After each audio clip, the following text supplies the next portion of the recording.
Right now, something remarkable is unfolding in Jerusalem.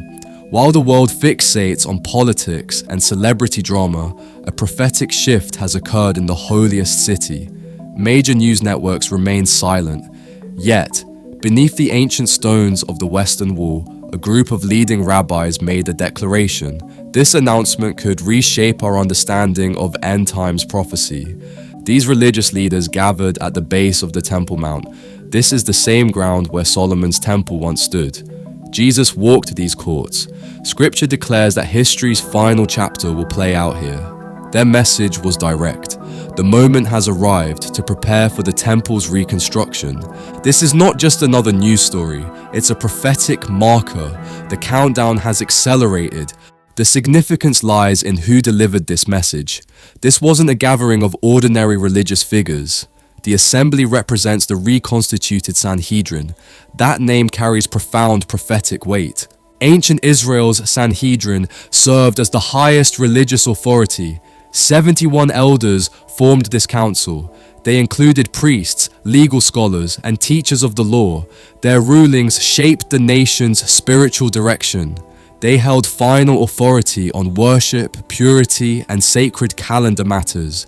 This council existed during Christ's earthly ministry. They questioned him. They debated his teachings. They ultimately handed him to Roman authorities. When Rome destroyed the Second Temple in 70 AD, the Sanhedrin dissolved. The Jewish people scattered across nations. A unified religious court became impossible. For nearly 2 millennia, no Sanhedrin existed, but in recent decades, something shifted. Leading rabbis and legal scholars in Israel began reconstructing this ancient institution. They studied rabbinical records, they sought legal recognition, they started issuing rulings based on biblical precedent. The Sanhedrin was reborn. When this body announces temple preparations, it transcends symbolism. The council that vanished with the temple's destruction now functions again. Israel is discussing the temple's reconstruction. What broke in 70 AD is being restored in our generation. According to prophecy, religious authority returning to Jerusalem signals that the stage is set for end-time fulfillment. Everything traces back to Christ's prophecy in Luke 21:24. Standing on the Mount of Olives, he declared that Jerusalem would be trampled by Gentiles until their appointed time ended. That single word, until, spans centuries. It doesn't describe permanent loss, it marks a countdown. Jerusalem would fall under foreign control. Then one day it would return to Jewish hands. In 70 AD, the first stage unfolded. Roman legions under Titus destroyed the Second Temple. They burned Jerusalem. They scattered the Jewish people across the earth. From that moment, Israel ceased to exist as a nation. For nearly 2,000 years, the Jewish people wandered. They became exiles in hostile lands. Yet, the prophets had promised a different ending. Ezekiel 37 described dry bones returning to life. For 20 centuries, that promise seemed impossible. Then 1948 arrived. The impossible happened.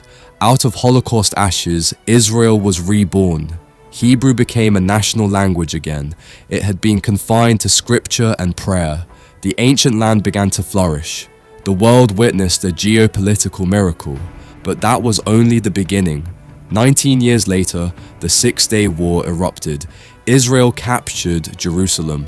When soldiers reached the Western Wall, they wept openly. Hardened warriors collapsed against those stones. They were overwhelmed. They stood in the fulfillment of ancient prophecy. Zechariah 12:3 calls Jerusalem a heavy stone for all nations. The sequence is clear. Destruction came first, then dispersion, then return, now restoration. Each step matches scripture exactly. Therefore, the timeline reaches its next stage, preparation for the temple itself. What exactly are these rabbis preparing? The answer lies in decades of methodical work. Long before this announcement, scholars and artisans began rebuilding. Not the temple itself, everything required for it to function. The Temple Institute stands at the center of this effort. Located in Jerusalem's Old City, this organization has pursued one mission since the 1980s: restore every vessel, garment, and ritual object described in Torah, make them ready for the future temple. Walk through their museum today. You'll see it. The golden menorah weighs nearly half a ton. It's crafted from solid gold. It stands ready for service. The altar of incense is complete. The table of showbread matches exact biblical dimensions. The silver trumpets from Numbers and Exodus are finished, but preparation extends beyond objects. It includes people. For years, the Temple Institute has identified men from the tribe of Levi. These are direct descendants of Aaron, the first high priest. Young men are learning ancient rituals. Sacrifice, purification, and worship practices haven't been performed for almost 2,000 years. They're being trained now. Then comes the most striking sign, the red heifer. According to Numbers 19, a pure, unblemished red heifer is required. It's needed for the purification ceremony before temple service. Jewish tradition records fewer than 10 such animals in all of history. Yet, in recent years, several candidates have been identified. They're being raised under strict rabbinical supervision. According to the Rabbis' latest declaration, these preparations are entering a new phase. The tools are made, the garments are ready, the priests are trained. Therefore, what remains is not spiritual readiness, it's political permission. Scripture describes a future moment. The temple will become the center of world attention again, not as a museum, as the stage for final events foretold in both testaments. Paul wrote about this in 2 Thessalonians 2:3-4. The man of lawlessness will exalt himself above everything called God. He will set himself up in God's temple. He will proclaim himself to be God. Notice Paul's precision. He doesn't speak symbolically.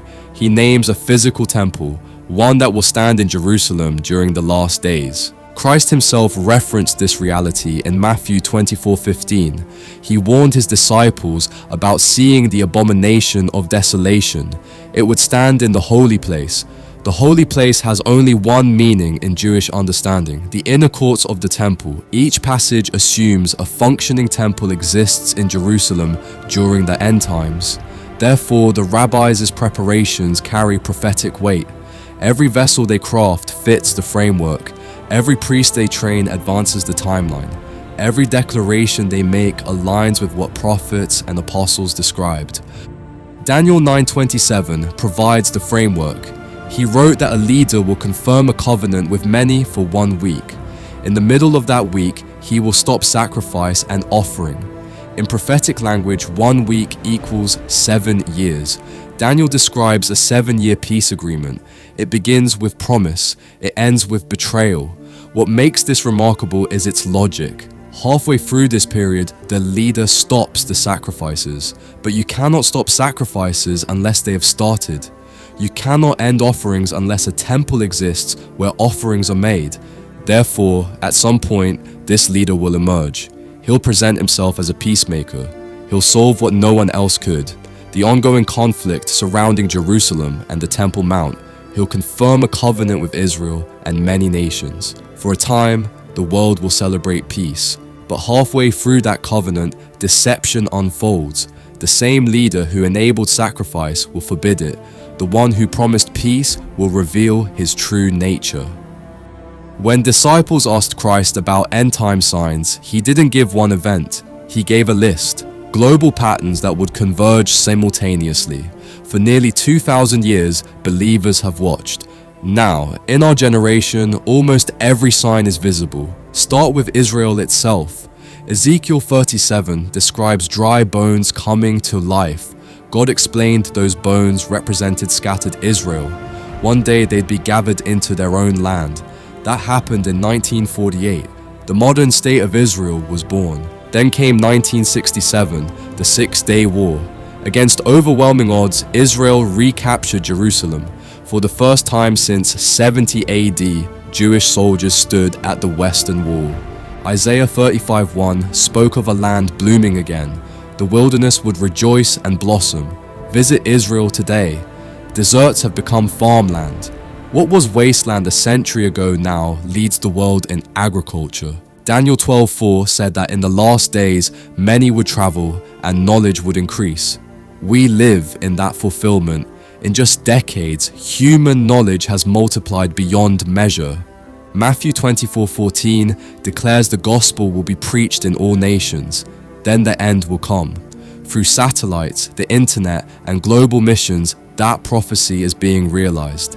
Zechariah 12 warned that all nations would focus on Israel. Look at the headlines. The United Nations debates Israel's existence. Its every move dominates global discussion. Every prophecy is active right now. They're converging. Each one strengthens the others. They form a clear pattern. Therefore, the world stage is being prepared. The same generation that saw dry bones live is watching the final pieces align. The call for the third temple adds the final element. The question shifts from what is happening to how we should respond. If prophecy is unfolding before us, what does that mean for you personally?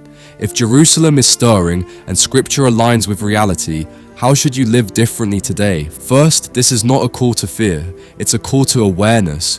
When Christ spoke about these events, he didn't say run and hide, he said watch and pray. Prophecy has always been about preparation, not panic. Are you watching? Are you paying attention to the signs around you? Or are you distracted by the noise of the world? Second, prophecy should lead to purpose. If these signs are real, then time is precious. Every day is an opportunity to serve, to share the gospel, to strengthen others, to live with eternal perspective. Finally, prophecy should renew our hope. When the world looks unstable, when governments fail, when darkness increases, scripture reminds us of something. None of this surprises God. Every headline fits the plan. Every shift in global power was foreseen. Every declaration from Jerusalem is part of a story that ends in redemption. The temple being prepared may one day become the focus of global conflict, but for believers, it's also a reminder. The true temple is coming, the dwelling of God with his people. Revelation 21 describes a day when there will be no temple in heaven. The Lord God Almighty and the Lamb are its temple. Until that day, we watch, we prepare, we live with expectation. The same voice that said Jerusalem would be trampled until the times of the Gentiles are fulfilled also promised something else. I am coming soon. If you stayed with us until the end, write, Lord, have mercy on us in the comments below. Let us know you're watching. Let us know you're ready. Share your thoughts on these prophetic signs converging in our generation. So let that be your prayer tonight. Even so, come, Lord Jesus.